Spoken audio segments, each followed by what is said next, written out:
back to an episode of The Elite, the Elite Count. I'm War Machine MJ, and I'm here today to talk about Championship Week for AEW, more specifically Dynamite from April 13th, which is yesterday. I'm recording this in the wee hours of Thursday. So let's go ahead and kick things off. But yeah, this episode of Dynamite was nothing more than bookended by two excellent dream matches. We kicked off the show with CM Punk taking on Penta Esquiro. Now, for the past week or two, let's just go ahead and say past week, CM Punk has been calling everybody out on the AEW roster and even some Ring of Honor names looking for a fight. Including one Jonathan Gresham, who is the Ring of Honor Undisputed Champion. And, well, Pentagon was Penta proved he's game for CM Punk, and this was a hell of a match. These two beat the stuffing out of each other, pillar to post. However, in the end, CM Punk hits the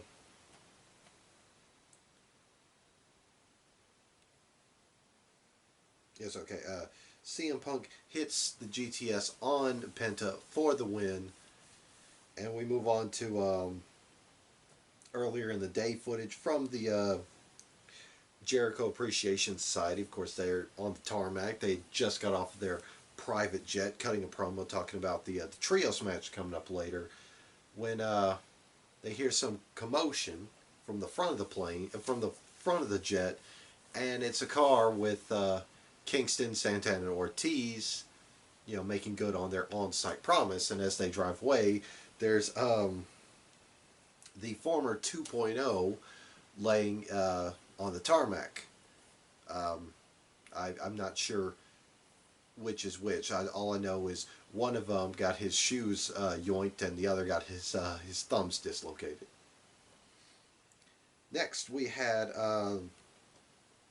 the AEW Tag Team Championships defended as Jurassic Express,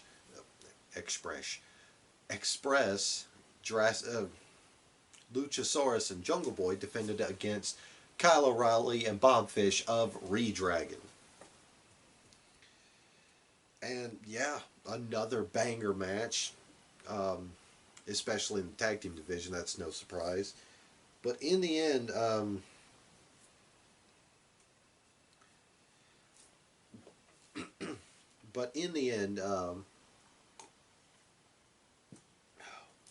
Jurassic Express got the victory with the tail whip. A suplex powerbomb combination on Bob Fish. After the match, Kyle O'Reilly compromised the knees of both Luchasaurus and Jungle Boy with a steel chair to the back of the knee.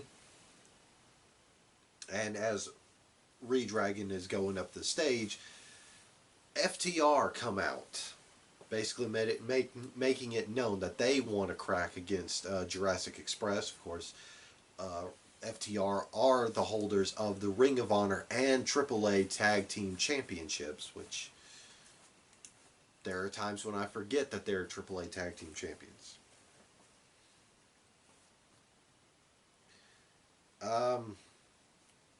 Next, we get a promo from the Blackpool Combat Club, this time with Wheeler Yuta in tow, as Mox, Danielson, and Yuta talk about their debut trios match against the Gun Club this Friday on Rampage.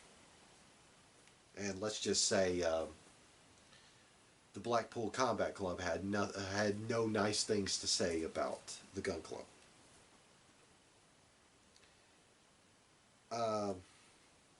Next, we had a backstage segment where Tony Schiavone is interviewing Jamie Hayter and Tony Storm. Of course, there is another um, no contact agreement between the two, and it's mostly just Jamie Hayter talking some static, as it was confirmed that, well, even though the brackets haven't been filled out for the Owen yet, it's been confirmed that in round one, Jamie Hayter will take on Tony Storm. I could see Tony Storm picking up the W and advancing in the tournament. Next, we had MJF taking on AEW Dark Regular, the captain, Shawn Dean. MJF started the match futzing with his ring jacket.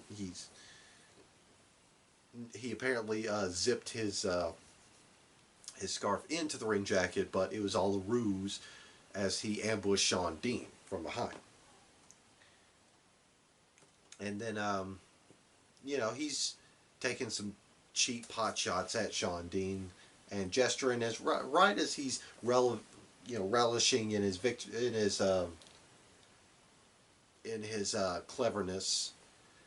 Up on the Titantron, there's footage of 3 guards being knocked out by one of the bay doors. Of course, one of the security guards is missing a shirt,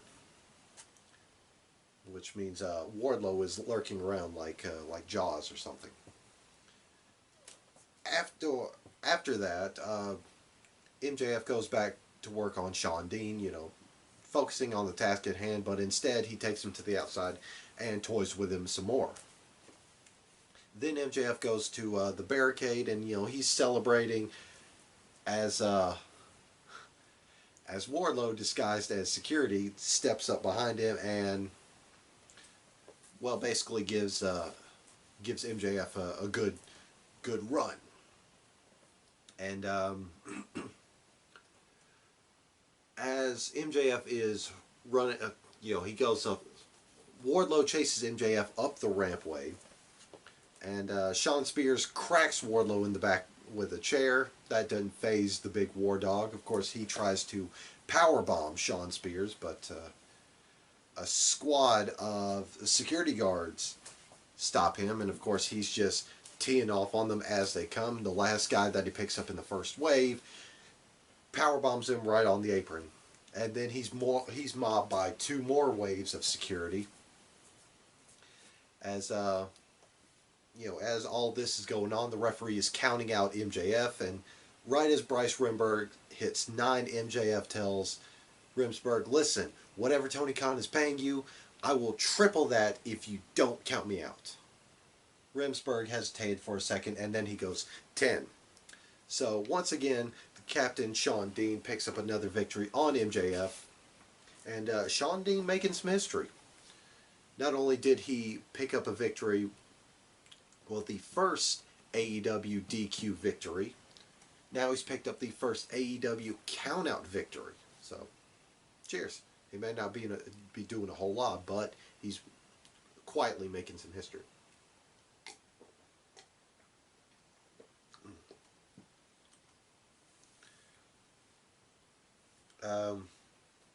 After the match, MJF storms the ring, and he gets into a shoving match with Remsburg. Of course, Remsburg wasn't having none of it, so he shoved MJF right back. And Shawn Spears proceeded to hold MJF back while telling him he's not worth it, he's not worth it. Then, while that's going on, Wardlow is still fighting security in the back, and he yells into the camera that he won't stop making MJF's life a living hell until he gets his hands on MJF and MJF releases him from his contract. Next, we had a Darby Allin promo video where he's skating through empty streets, and he kind of gets to the meat of the promo in 5 seconds, because he just says, "Andrade, I'm going to put an end to this coffin match."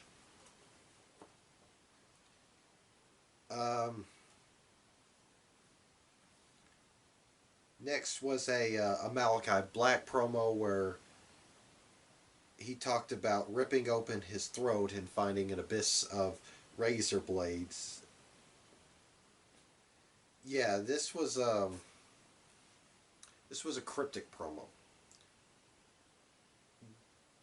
Don't know who he's addressing, but probably Fuego del Sol, who's been really staunch in his battle against the House of Black. I use air quotes for battle because they just way lay waste to him. I can talk. And then we had the trios match between Santana, Ortiz, and Kingston, and the Jericho Appreciation Society, of course. It was Jericho, Daniel Garcia, and Jake Hager. And this was an alright match.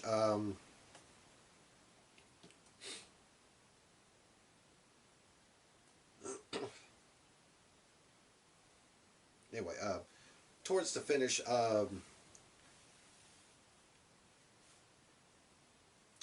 2.0 run down the ringside, and Ortiz, he wipes him out, and while referee's distracted with all sorts of shenanigans, Eddie Kingston is looking to put away Daniel Garcia. He rebounds against the ropes, and Jericho smacks him in the back with a bat, and Daniel Garcia pins Eddie Kingston for the win.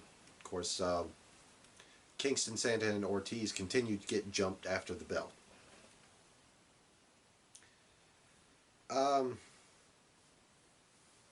Next, we had a backstage promo from MJF and company. Basically, the meat of this is in Wardlow's contract. It said that Maxwell can book him in any match he sees fit, whether he wants to or not. And MJF decides, well, if you wanna come to work, you're not going to come to work to have fun. You're going to work. So that's why I'm putting you up against the Butcher. Okay, I couldn't remember who it was. Anyway, putting him up against the Butcher. Butcher comes in and he just kind of goes, yeah. Which, I mean, I wouldn't be sweating Butcher. You see what he's been doing as of late. Whole lot of nothing. Getting no W's. Next, we had the Problem Marina Shafir making her Dynamite debut against Sky Blue. Not much of a match. Sky Blue had flashes of offense, but Marina Shafir overpowered and put her to sleep with a leg and arm triangle choke. So yeah. Next, we get a backstage segment where Lexi Nair attempts to interview Hook, and before he could even speak, he's interrupted by Smart Mark Sterling and Tony Nese. Of course, Tony Nese is complaining that he's not getting the superstar treatment because he, even though he's earned his way, and he insinuated that Hook was just handed everything. Hook bows up like he's about to swing on Tony Nese, and then Nese and Sterling, make haste. All the while, Hook's holding a 12-pound medicine ball. He just kind of yeets it behind him into the arms of Danhausen, who's trying to curse Hook, and it doesn't really work on Hook.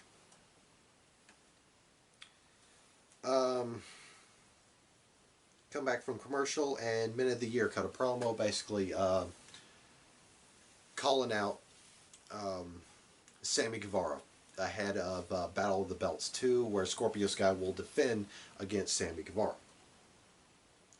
Next, we had the team of Keith Lee and Swerve Strickland. It's kind of hard not to call him Swerve Scott, but Keith Lee and Swerve Strickland taking on Team Taz's Powerhouse Hobbs and, of course, the hometown boy, Absolute Ricky Starks. Of course, they were from New Orleans, which, Ricky Starks is AEW's New Orleans favorite son, if that makes any sense.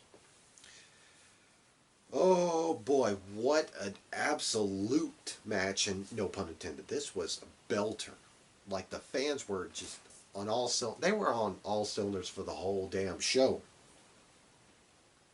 But there was this one spot early in the match where Ricky Starks goes for, old school walking the rope, and the whole time he's posing while he's walking, which was fantastic. Um, yeah, towards the tail end of the match, Taz comes down to cheer his boys on, and um, he plays a factor in the finish. As Keith Lee's going to pounce Powerhouse Hobbs, but Taz interferes by grabbing the boot, and Will Hobbs hits the spinebuster on Keith Lee for 3, and Team Taz walks away victorious. Uh, Next, we had a Thunder Rosa promo, basically hyping up her match at Battle of the Belts against Nyla Rose, and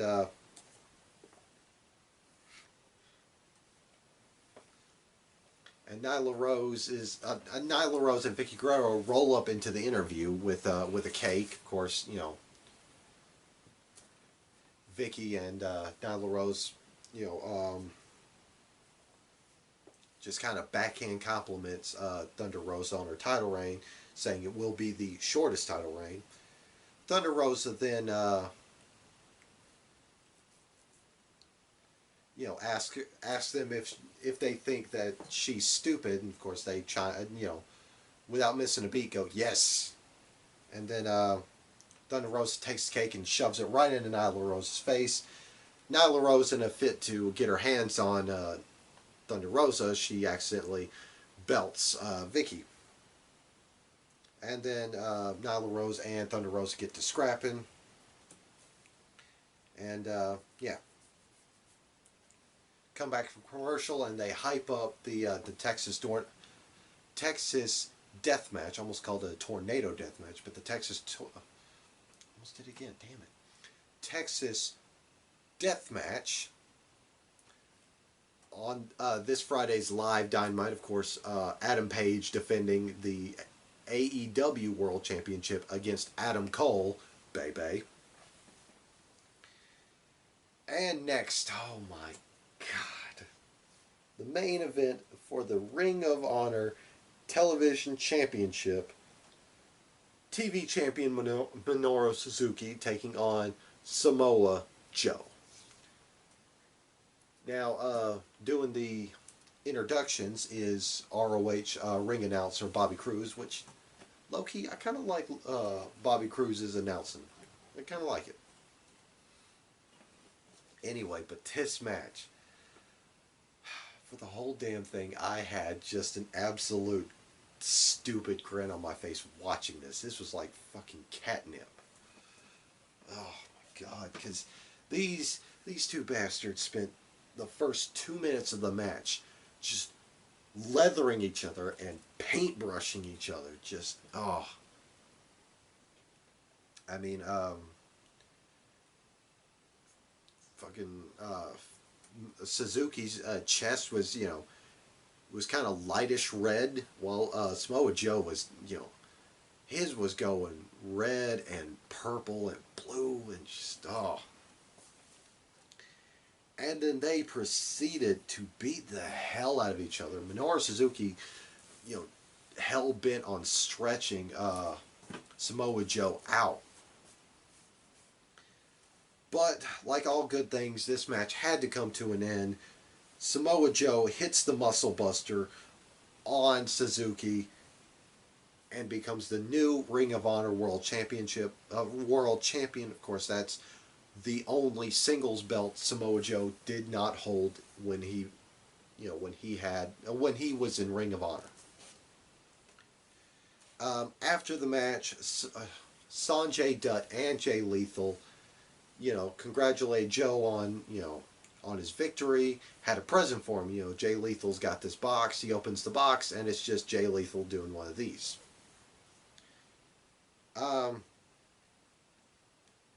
They cut back to Samoa Joe in the ring, and then the lights go down.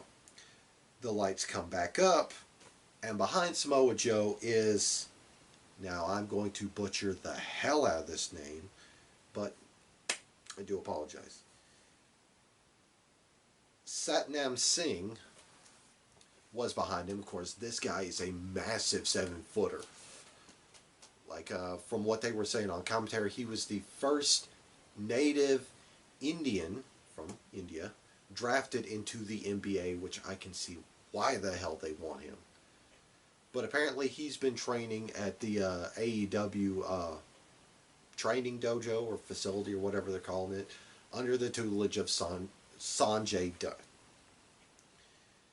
Of course, Singh, Dutt, and Lethal then proceed to beat down on Samoa Joe. Of course, Jay Lethal hits Samoa Joe with the lethal injection after Singh has the vice grip on Samoa Joe's face. And then Jay Lethal lays the title on Samoa Joe, and that's it. Afterwards, strictly for the live crowd that AEW would tape and put up on the YouTube channel, there was a nice little fun bit where the Blackpool Combat Club come out to the ring, for them to introduce the hometown boy. Mox goes, yeah, we're here. We're not just here to feel your energy. We're here to bring out, he makes this whole heartfelt speech about, making it in the business and coming back to your hometown once once you make it big. And then, he proceeds to go, will the hometown boy come out here? And Danhausen makes his way to the ring. I'm starting to like Danhausen. He's fun. He's fun. Danhausen hits the ring, and Mox, without skipping a beat, goes, who the fuck is that?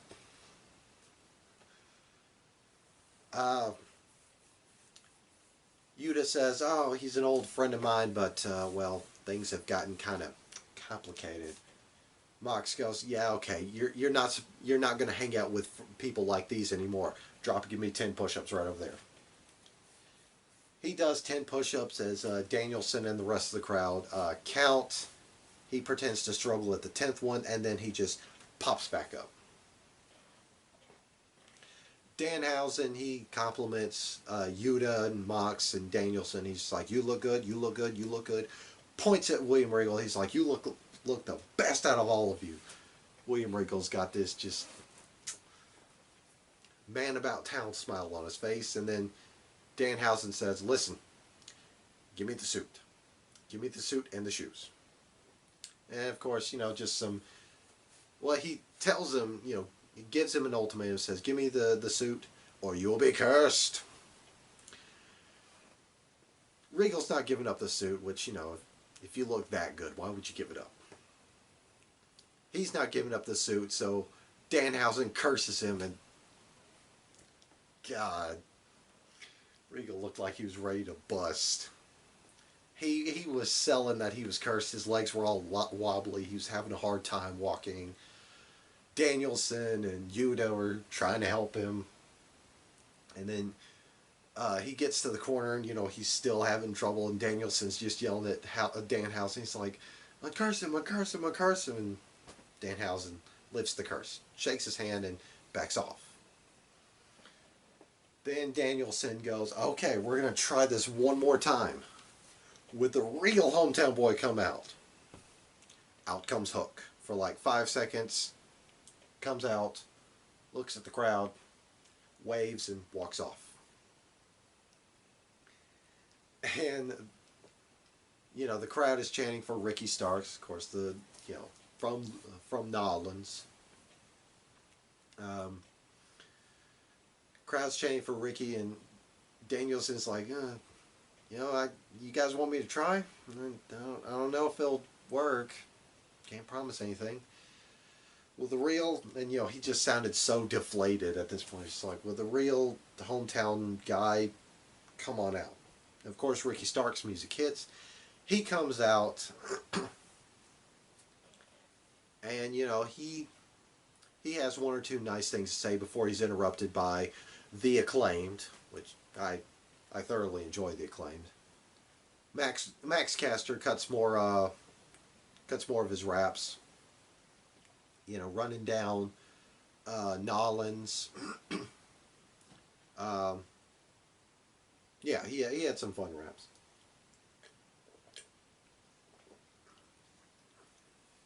And then and then Anthony Bowens then, kind of bigs up Max Caster, especially making fun of the Blackpool Combat Club and William Regal. Max Caster slides in, he takes his chain off, he wraps around his knuckles like he's about to crack William Regal one, Him and Regal are this close from getting face to face when Yuta steps in, slaps the shit out of him, and while he's collecting himself, Danielson hits a knee, plus Mox hits a paradigm shift, and Ricky Starks hits that just vicious spear that he delivers. He gets so much momentum, and he just tears right through them. And then there's this fun spot where Ricky Starks was on the turnbuckle celebrating. Danielson would get up on the turnbuckle, celebrate. Danhausen would rip him down. He'd get up and celebrate. Danielson would rip him down and celebrate. Then they go to other corners to do that. And then the crowd was cheering on Regal as he, T's going up into the corner to celebrate. He gets up on the bottom turnbuckle, and he just, let that man do whatever he wants.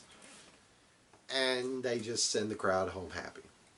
Just a nice, fun evening to cap off an absolute banger of a show. Anyway, that is AEW Dynamite. Of course, there's SmackDown and Battle of the Belts and Rampage left in Championship Week. So I don't know what SmackDown has to do with it, other than being on Friday time slot. So as far as Battle of the Belts go, I will cover that with the. I don't know. Actually, I think I'll break Rampage off and just do Rampage and Battle of the Belts. So, yeah. That being said, I'm War Machine MJ. You see my titles. I don't feel like running through them all again. And I will see you guys next time. Bang!